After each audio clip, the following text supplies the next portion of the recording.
named Alice Bianco. Alice Bianco was a server at Bedminster Golf Course when Alina Habba wasn't yet a lawyer for Donald Trump, but was merely a member of that golf course, using it to schmooze and rub elbows and to try to do some client development for her small law firm that was a few hundred yards away from the club.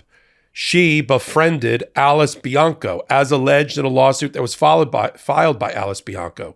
And Alice Bianco, thinking that Alina Habba was her friend and not doing the bidding of Donald Trump, confided in her that she was sexually abused and sexually harassed at work, meaning the Trump Organization and Bedminster would be responsible. Alina Habba, according to the lawsuit, sprung into action and tried to befriend her falsely, fraudulently, to seduce her, if you will, into believing that she was her friend, Alina Habba was her friend, when all she wanted to do, Alina Habba, was to use that as leverage with Donald Trump to say, hey, you got a case inside of the club that I may be able to make go away for little or no money. And Donald Trump basically gave her the permission to do that. The problem is Alice Bianco was duped and was victimized, as the lawsuit laid out, by Alina Habba.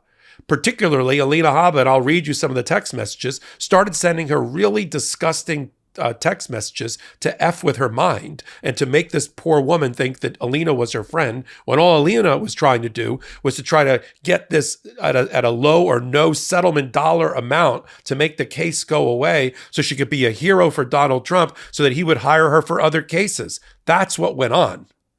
In fact, this was a tryout for Alina Habba. It was this case and another case that he gave her right after it. That was the tryout.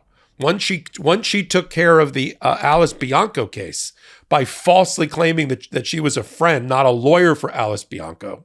That's the problem. The problem is she was really representing Donald Trump. That's how the bar is going to see this in New Jersey. She was representing Donald Trump, but she was misleading Alice Bianco to think that she was her friend. Lawyers can't do that and then get her to settle at little or no money for $15,000 and sign a non-disclosure agreement. Sound familiar? That's the MO for Donald Trump, isn't it? Have women that he has sexually abused, sexually assaulted, or have suffered a hostile work environment at one of his locations to sign a non-disclosure agreement. Okay, that's the MO. So what's the allegations? Allegations in the lawsuit, I reported on it back about 5-6 months ago, and that's the suit that was filed against Alina Habba and Trump and Bedminster, is that Alina Habba